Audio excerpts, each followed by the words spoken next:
Oke, shalom teman-teman semua. Selamat malam, berjumpa kembali dalam Halo kelas Kak. belajar Alkitab ya. Minggu lalu kita sudah membahas tentang keselamatan dalam ajaran iman Kristen dan kali ini kita melanjutkan pembahasan minggu lalu tentang siapakah umat yang tidak akan masuk dalam kerajaan surga. Adakah keselamatan selain di dalam Yesus? Ini tentu satu topik yang sangat menarik dan perlu untuk disimak, diperhatikan, direnungkan, dan diresapi secara pribadi ya. Ini pertanyaannya, adakah keselamatan selain di dalam Yesus? Tentu nanti di akhir dari pembelajaran ini, hal ini tentu akan terjawab melalui materi-materi yang akan kita pelajari bersama-sama, dikatakan ya. Kalau kita berbicara di dunia ini kan ada banyak agama ini. Ada banyak sekali, bukan hanya Kristen yang menjadi agama di dunia. Ada banyak agama selain Kristen. Dan semua agama itu boleh dikatakan memiliki kesamaan. Jadi semua agama sama bukan, tapi memiliki kesamaan. Minimal semua agama di dunia ini sama-sama mengakui adanya dosa. Minimal. Yang kedua, semua agama di dunia ini setiap pemeluknya ingin dosanya dihapuskan untuk dia masuk surga. Minimal ini. Jadi agama apapun, bahkan kepercayaan apapun, selalu berbicara tentang ingin dosanya diampuni dan ingin masuk surga. Dan dia menyadari bahwa dia bukan orang yang benar atau saleh, tapi dia orang berdosa. Ini kenyataan di dalam semua agama. Sekarang kita mengikatkan kembali apa itu dosa. Minggu lalu kita sudah bicara tentang dosa yang bahasa Yunaninya kan hamartia. Artinya itu kan melenceng. Melenceng dari tujuan Tuhan. Apa tujuan Tuhan untuk manusia? Manusia diciptakan hidup kekal. Manusia diciptakan untuk berkuasa di bumi. Manusia diciptakan untuk bersekutu dengan Allah. Di situ. Tetapi akibat dari dosa, maka manusia yang diciptakan hidup kekal menjadi kematian. Manusia yang diciptakan berkuasa di bumi justru dikuasai oleh bumi, dikuasai oleh nafsu, dikuasai dosa, dikuasai iblis. Manusia yang bersekutu dengan Allah justru terpisah dengan Allah. Itu yang artinya dosa. Jadi, pengertian dosa itu bukan hanya tentang perbuatan yang tidak benar di hadapan Allah. Tetapi dosa itu berbicara tentang keadaan manusia yang tidak sempurna.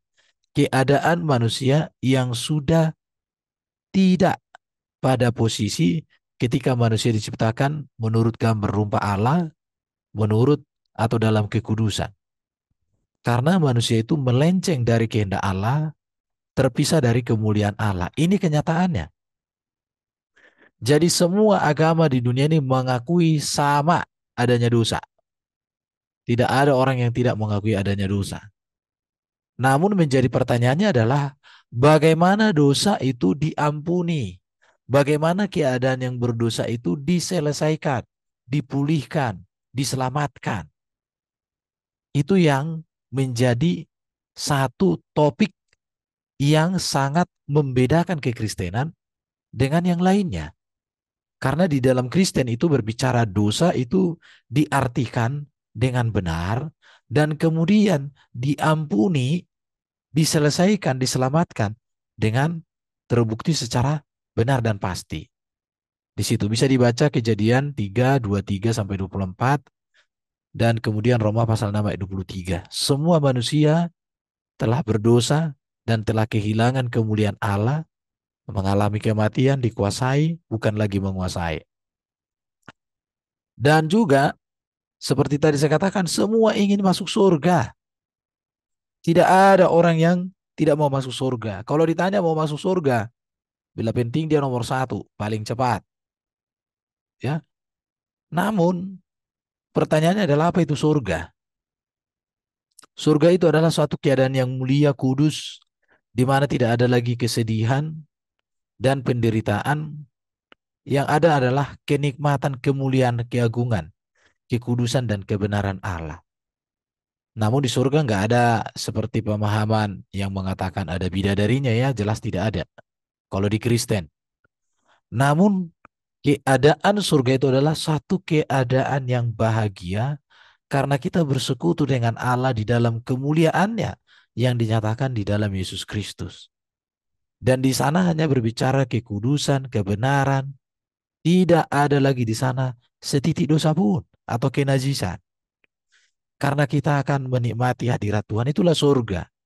Saya tidak bisa menggambarkan walaupun ada gambar di sini gambar kerajaan surga, saya tidak bisa menggambarkan seperti apa lagi dia. Namun satu keadaan yang sempurna, ya. Tidak ada lagi di sana itu hal-hal lahiriah. Jadi kalau ada orang mengatakan bahwa di surga itu kesibukan seperti ini seperti itu, yaitu urusan mereka. Tapi di dalam ajaran Yesus dikatakan pada hari kebangkitan tidak ada kawin-mawin. Manusia hidup seperti malaikat. Artinya apa di sana? Manusia ada di dalam kekudusan, ada di dalam kemuliaan yang diberikan oleh Yesus Kristus. Tidak ada lagi hal-hal lahiriah, apalagi hal-hal nafsu, hal-hal daging, gak ada lagi ya. Bisa dibaca Wahyu 22 ayat 1 sampai 5 dan Roma 14 ayat 7. Jadi semua agama, semua orang di dunia ini apapun agamanya, apapun keyakinannya, sama-sama ingin masuk surga, sama-sama ingin bahagia. Itu jelas. Namun, yang harus menjadi pertanyaannya adalah bagaimana dosa ini dihapuskan? Bagaimana manusia yang berdosa itu ditebus, diselamatkan, dipulihkan? Dan bagaimana manusia masuk surga? Apakah manusia mampu dengan berbuat baik? Ini harus dipikirkan, apakah kebaikan kita cukup untuk menyelamatkan? Sekuat-kuatnya kita untuk melakukan kebaikan, apakah mungkin? Saya katakan, mungkinkah manusia masuk surga dengan mengandalkan perbuatan baik? Ini perlu direnungkan. Cukupkah kebaikan saya untuk membawa saya masuk surga? Tetapi kata Alkitab itu jelas tidak.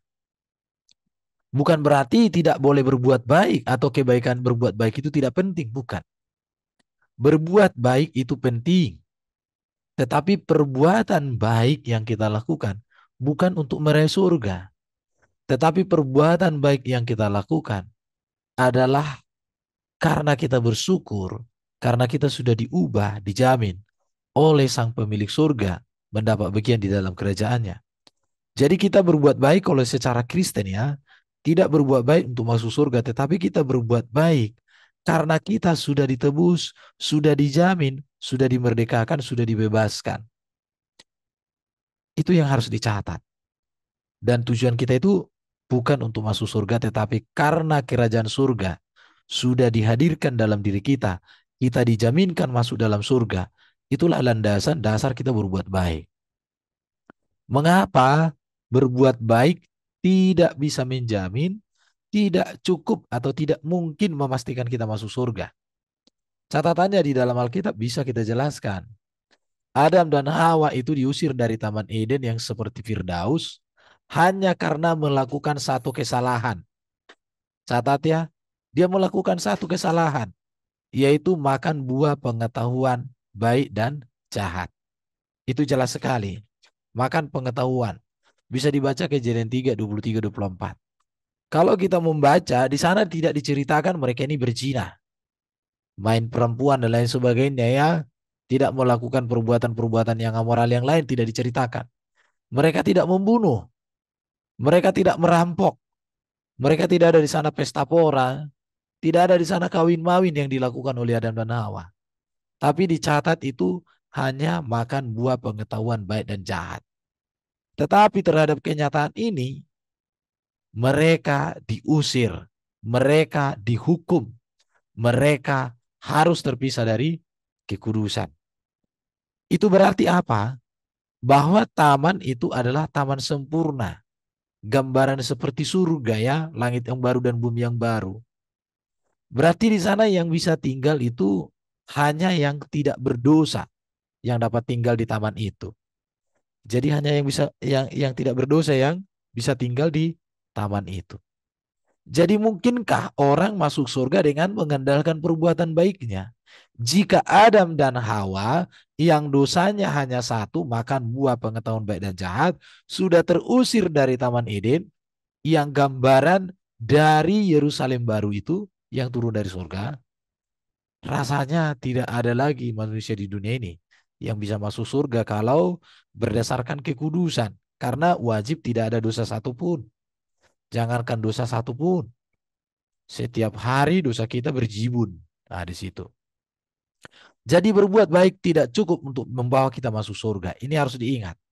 Berbuat baik itu tidak mampu membawa kita masuk surga. Mengapa? Karena untuk masuk surga harus memiliki kebaikan yang sempurna. Perhatikan di sini. Untuk masuk surga itu harus memiliki kebaikan yang sempurna. Kalau kebaikannya satu cacat tidak akan mungkin. Kenapa? Karena standar surga itu adalah sempurna dan kudus. Dan itu tidak mungkin. Jadi pertanyaannya lagi, adakah manusia yang tidak berdosa seumur hidupnya? Saya belum pernah menemukan manusia yang tidak berdosa selain Yesus Kristus. Tapi kalau menemukan manusia yang banyak dosa, banyak sekali. Saya pernah pelayanan di penjara, LP kelas 1 Medan. Di situ banyak orang-orang yang mantan melakukan kejahatan ini dan itu. Bahkan di dunia luar pun, bukan di penjara. Banyak sekali orang yang berdosa, dosanya banyak kali berjibun. Tetapi, adakah manusia yang tidak berdosa seumur hidupnya? Ini menjadi sebuah pertanyaan yang harus dipikirkan. Mulai dari Adam sampai hari ini, saya belum menemukan ada orang yang tidak berdosa selain Yesus. Bahkan dikatakan semua orang telah berdosa, bahkan dikatakan telah kehilangan kemuliaan Allah. Telah kehilangan kemuliaan Allah di mana artinya? Manusia yang diciptakan menurut gambar rupa Allah berada dalam kesempurnaan sebagai manusia yang kakaknya ciptaan itu sudah rusak, sudah hancur, hilang kemuliaan Allah itu. Kenapa? Karena dosa. Ini kenyataan semua orang saat ini kehilangan kemuliaan. Jadi karena semua orang telah berdosa, pertanyaannya adalah bagaimana mungkin manusia selamat? Bagaimana mungkin manusia masuk surga yang kudus sempurna kalau semua manusia sudah berdosa? Untuk itu perlu sebuah perenungan yang menghukum manusia atas dosa adalah Allah. Maka yang bisa membatalkan hukum tersebut hanyalah Allah. Atau yang bisa menyelesaikan hukuman itu hanyalah Allah. Hukuman dosa itu adalah kematian, maut. Maka harus Allah yang bisa menyelesaikan. Makanya dikatakan juga bahwa surga yang kudus dan mulia itu milik Allah. Ia berkuasa penuh atasnya. Oke, surga yang kudus dan mulia itu milik Allah. Ia berkuasa penuh atasnya. Maka hanya Allah yang bisa membawa manusia masuk ke surga. Tidak ada yang lain. Tidak bisa manusia membawa manusia ke surga. Bahkan sekelas nabi pun tidak bisa membawa manusia ke surga. Bahkan para nabi di dalam Alkitab itu menantikan keselamatan. Apalagi kalau nabi yang mati tidak bangkit-bangkit. Aduh, parah. Di situ ya. Jadi surga yang kudus dan mulia itu milik Allah. Ini harus dicatat. Dan Allah kita lah yang berkuasa sepenuhnya di sana. Maka hanya Allah lah yang bisa membawa manusia masuk ke surga. Artinya apa? Untuk masuk surga harus mengikuti cara pemilik surga. Harus mengikuti ketetapan pemilik surga. Kita tidak bisa mengatur pemilik surga. Hanya dialah yang bisa menentukan siapa dan bagaimana orang bisa masuk ke surga. Titik. Di luar dari ketetapan dia, itu pasti melenceng. Di luar ketetapan dia, itu pasti bukan keselamatan, tapi kebalikannya kebinasaan. Oleh karena itu maka harus diingat ya. Artinya di sini bahwa manusia bebas dari hukuman dosa serta dapat masuk surga mutlak adalah kasih karunia Allah. Hanya Allah lah yang bisa menyelamatkan. Nanti akan kita lihat bagaimana cara Allah menyelamatkan. Efesus pasal 2 ayat 8 sampai 9 dikatakan dengan jelas dan tegas, sebab karena kasih karunia kamu diselamatkan oleh iman, itu bukan hasil usahamu, tetapi pemberian Allah. Itu bukan hasil pekerjaanmu. Jangan ada orang yang memegahkan diri. Jelas sekali. Semua karena kasih karunia Tuhan. Pertanyaannya siapakah atau bagaimanakah kasih karunia Tuhan ini? Kasih karunia yang menyelamatkan. Karena tadi saya katakan yang menghukum manusia atas dosanya Allah. Maka yang bisa membebaskan manusia dari hukuman ya hanya Allah juga. Hukum Allah yang harus menyelesaikan. Yang bisa membawa kita masuk ke surga hanya Allah. Kalau di luar itu maka tidak mungkin. Oleh karena itu maka kita hanya menerima kasih karunia. Dan tugas kita adalah hidup di dalam kasih karunia yang sempurna. Ya, jadi jelas sekali itu mutlak kasih karunia Allah. Kasih karunia Allah itu bagaimana kita lihat. Jadi kasih karunia Allah inilah yang menjadi kabar baik bagi manusia. Kasih karunia Allah itu berarti apa? Kita lihat ya. Kita mari saksikan bagaimana kasih karunia ini dinyatakan. Saya bikin apanya dulu. Ini ya. Kita lihat ya kasih karunia Tuhan itu di mana dinyatakan. Yang pertama, Allah datang menjumpai Adam dan Hawa. Perhatikan. Ketika Adam dan Hawa jatuh dalam dosa, bukan mereka datang menjumpai Allah. Karena dosa itu menjauhkan manusia dari Allah. Memisahkan manusia, membuat manusia nggak berani menghampiri Allah. Tetapi Allah yang kudus datang menjumpai Adam dan Hawa. Ini luar biasa kasih Tuhan. Jadi kasih karunia ini. Kemudian Allah datang menjumpai Nuh. Allah juga datang menjumpai Abraham. Di dalam Yosua 24, Abraham itu berasal dari keluarga yang menyembah berhala. Keluarga itu menyembah berhala. Ya, ini Abraham di sini dikatakan. Jadi kalau Abraham menjadi bapak orang beriman, itu semua kasih karunia Tuhan. Kemudian Allah juga yang datang menjumpai Musa. Bahkan Allah juga yang datang menjumpai para nabi. Allah juga yang datang mewahyukan dirinya melalui Yesus Kristus puncak pewahyuannya. Jadi keselamatan itu mutlak adalah kasih karunia Allah. Artinya inisiatif dari Allah. Rancangan Allah, program Allah, janji Allah bagi kita. Inilah keselamatan. Tidak ada yang lain. Itu jelas.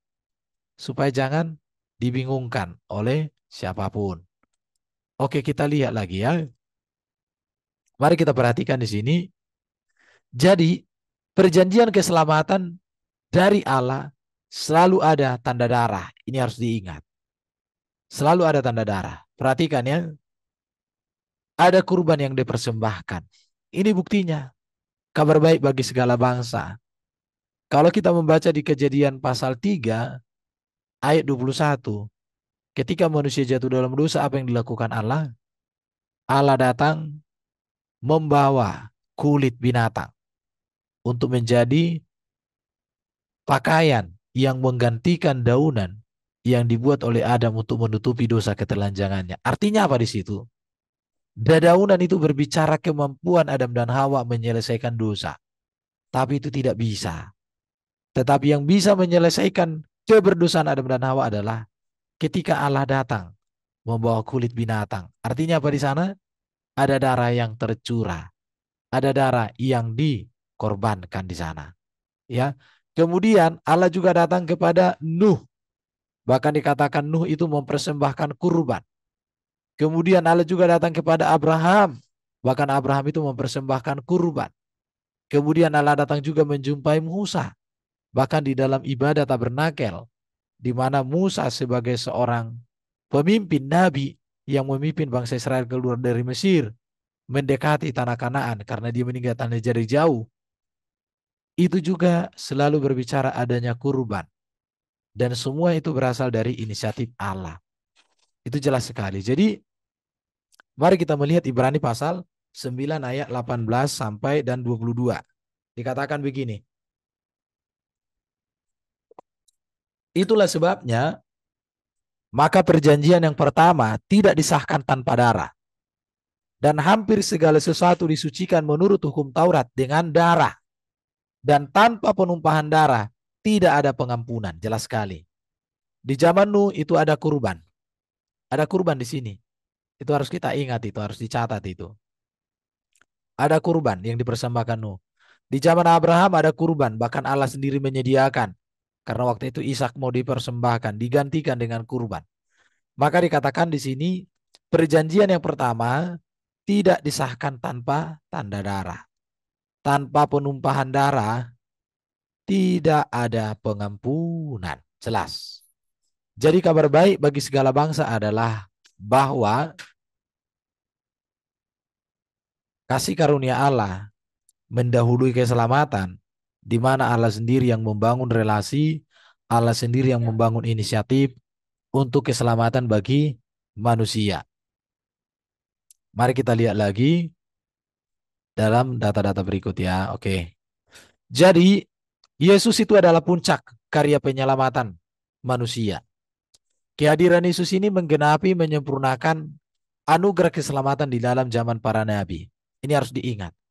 Jadi puncaknya ada pada Yesus Kristus. Ibrani pasal 1 ayat 1 sampai 4 dikatakan. Setelah pada zaman dahulu Allah berulang kali dalam berbagai cara berbicara kepada nenek moyang kita dengan perantaraan nabi-nabi, maka pada zaman akhir ini dikatakan di sini, maka pada zaman akhir ini ia telah berbicara kepada kita dengan perantaraan anaknya pada zaman akhir ya, yang telah ia tetapkan. Perhatikan di sini. Kapan anaknya itu ditetapkan menjadi juru selamat? Ketika manusia jatuh dalam dosa. Karena kulit binatang yang menjadi pakaian Adam dan Hawa itu berbicara tentang prototipe pengorbanan Yesus, dan itu kelanjutan dari Kejadian 3:15, yaitu seorang anak yang dilahirkan oleh perempuan yang menjadi penebus, penyelamat, Mesias dan juru selamat. Maka dikatakan di sini, maka pada zaman akhir ini ia telah berbicara kepada kita dengan perantaran anaknya yang telah ia tetapkan sebagai yang berhak menerima segala yang ada. Oleh dia, Allah telah menjadikan alam semesta. Jadi, Yesus puncak karya penyelamatan yang Allah nyatakan kepada manusia. Itu jelas. Itu jelas sekali. Karena seluruh perjanjian lama itu adalah bayangan gambaran akan kesempurnaan kepada Kristus sebagai kegenapan penebusan dan keselamatan. Dia menjadi imam besar kita, dia menjadi nabi yang datang dari surga buat kita, dan dia menjadi Mesias yang berkuasa di bumi dan di surga. Itu jelas sekali. Jadi darah Yesus menggenapi seluruh kurban keselamatan. Sebagaimana tertulis dalam Ibrani 7 ayat 27, Ibrani 9 ayat 12, ayat 26, 28, dan pasal 10 ayat 10. Jadi Yesus puncak karya penyelamatan. Kehadiran Yesus itu menggenapi dan menyempurnakan seluruh anugerah keselamatan di dalam janji keselamatan dalam perjanjian lama. Karena Kristus puncak pewahyuan diri Allah. Maka dikatakan oleh Yohanes Pembaptis, bukti bahwa Yesus Kristus menggenapi seluruh kurban keselamatan mulai zaman Adam. Ketika Adam jatuh dalam dosa ada kurban. Ketika Kain dan Habil mempersembahkan kurban. Baru di zaman Nuh juga mempersembahkan kurban. Di zaman Abraham dia senang mempersembahkan kurban. Ishak dan Yakub sampai ke Musa, sampai kepada bangsa Israel, selalu ada kurban untuk sebagai tanda pendamaian bagi manusia berdosa. Makanya Yohanes Pembaptis sebagai penutup perjanjian lama dan Yohanes Pembaptis sebagai pembuka perjanjian baru, saat melihat Yesus dia berkata apa? Yohanes Pembaptis mengatakan, lihat anak domba Allah yang menghapus dosa dunia. Perhatikan di sini. Mengapa Yohanes sebagai seorang yang sangat luar biasa dalam perjanjian lama, pembuka perjanjian baru mengatakan, lihat anak domba Allah yang menghapuskan dosa dunia. Mengapa Yesus disebut sebagai anak domba Allah? Itu berbicara Yesus sebagai kurban yang sempurna, yang oleh darahnya menyempurnakan menebusan manusia sebagaimana di dalam hukum kurban perjanjian lama. Jadi Yesus anak domba Allah artinya Yesus sebagai kurban yang terutama dan yang sempurna untuk pengampunan dosa dan keselamatan. Yesus menggenapi seluruh kurban keselamatan mulai dari Nabi Adam. Nabi Adam, mulai dari Adam. Nabi kebiasaan. Ganti dulu ini. Udahlah, sebentar saya edit dulu. Enggak ada Nabi Adam. Kebiasaan jadi ikut-ikutan. Oke ya. Jadi Yesus menggenapi seluruh kurban keselamatan mulai dari Adam sampai Yohanes Pembaptis. Bisa nanti kita lihat Keluaran 29 ayat 38-42. Yesus menggenapi janji Allah kepada Yesaya dan kepada Yeremia tentang hadirnya seorang yang akan dituntun seperti seekor domba ke tempat pembantaian dan yang penderitaan dan pengorbanannya akan menebus Israel. Itu jelas. Jadi Yesus menggenapi seluruh kurban keselamatan. Penggenapan Yesus akan seluruh kurban keselamatan itu dideklarasikan oleh hambanya yang luar biasa Yohanes Pembaptis ketika Yesus menampakkan atau menyatakan program penebusan itu diawali dalam pelayanan itu. Maka dikatakan Yohanes, lihat anak domba Allah. Jadi Yesus menggenapi seluruh seperti domba nubuatan tentang Mesias yang menderita, penebus yang menderita, yang menjadi korban tebusan bagi manusia. Itu ada di dalam Yeremia 11 ayat 19 dan Yesaya 53 ayat 7. Bisa dibaca semuanya. Oke, jadi pengampunan dan keselamatan itu tersedia, tersaji oleh Allah di dalam pengorbanan Yesus Kristus. Maka dikatakan Yesus Kristus menyerahkan nyawanya sebagai tebusan pengampunan bagi dosa manusia. Hal itu tertulis dalam Matius 20 ayat 28, 27 ayat 50, Markus 10 ayat 45, 15, 37, tertulis dalam Lukas 23 ayat 46, kemudian Yohanes 10, 11, 15, dan 1 ayat 7, jelas semua. Kemudian Yohanes 15 ayat 13 dan 19 ayat 30, kemudian 1 Yohanes 3:16. Jadi ini semua berbicara tentang pengampunan dan keselamatan telah Allah kerjakan di dalam Kristus Yesus sebagai Mesias penebus yang menyelamatkan kita. Jadi pengampunan dan keselamatan dalam pengorbanan Yesus itu nyata. Dalam keselamatan Yesus dikatakan pengampunan, pendamaian, dan keselamatan telah dinyatakan kepada umat manusia. Di dalam ayat-ayat ini bisa kita lihat betapa Yesus menjamin dan memastikan tersedianya keselamatan bagi semua manusia yang mau percaya dan menerimanya sebagai Mesias penyelamat. Jadi kita melihat di sini ya, kematian pada kayu salib itu berbicara tentang bahwa pengampunan dosa kita telah selesai. Pada saat Yesus di kayu salib, perkataan Yesus yang menegaskan sudah selesai.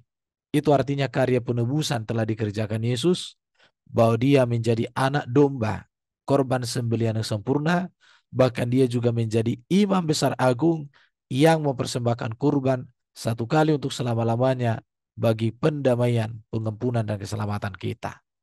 Maka dikatakan Yesus sudah selesai. Artinya tidak ada lagi yang tidak diselesaikan. Tidak ada lagi yang tidak dituntaskan oleh Yesus. Jadi pada kayu salib, seluruh pekerjaan yang diberikan oleh Bapa, yaitu memberitakan Injil, melakukan mujizat, memberikan keselamatan, memberikan hidup yang kekal bagi umat manusia, telah dikerjakan Yesus selesai pada kematian dan kebangkitannya. Kematiannya berbicara penebusan, pengampunan dosa. Kematiannya berbicara apa? Dia dikuburkan berbicara Yesus berhadapan langsung dengan maut dan kerajaan maut. Kebangkitannya berbicara tentang bahwa maut sudah dikalahkan Kenaikannya ke surga menyatakan bahwa surga disediakan bagi kita, kemuliaan dijaminkan bagi kita, kesempurnaan dijaminkan bagi kita. Jadi ketika Yesus mengatakan sudah selesai pada saat dia disalibkan, maka seluruh karya untuk keselamatan kita, untuk penebusan kita, untuk mujizat dan semua ajaran-ajaran yang benar telah tersedia dan telah dikerjakan Yesus dengan sempurna. Itu maknanya di sini, bahwa keselamatan itu sudah pasti di dalam Yesus. Yesus bangkit mau dikalahkan, dikatakan dalam Roma 6 ayat 9, karena kita tahu bahwa Kristus sesudah ia bangkit dari antara orang mati, tidak mati lagi. Maut tidak berkuasa lagi atas dia, bahkan maut tidak berkuasa lagi atas mereka-mereka yang sudah menerima penebusan Kristus. Amin. Itu ya. Roma pasal 8 ayat 2, Roh yang memberi hidup telah memerdekakan kamu dalam Kristus dari hukum dosa dan hukum maut. Jelas sekali. Jadi data-data Alkitab ini memberikan satu penegasan bukti bahwa keselamatan yang pasti sudah ada pada Yesus Kristus. Bahkan dikatakan Yesus naik ke surga, orang percaya itu memiliki rumah di surga. Berbicara tentang kepastian hidup yang kekal. Maka dikatakan Yohanes 14 ayat 2 untuk menyiapkan surga, tempat bagi kita. Dalam Ibrani pasal 9:15 dan Ibrani pasal 14:16 dikatakan menyatakan permulaan pekerjaannya yang baru sebagai imam agung dan perantara bagi perjanjian yang baru. Kalau kita berbicara tentang hukum penyembahan atau hukum ibadah, maka Yesus menjadi imam besar yang di dalam dia dan melalui dia kita menyembah dan kita memuliakan Allah Bapa.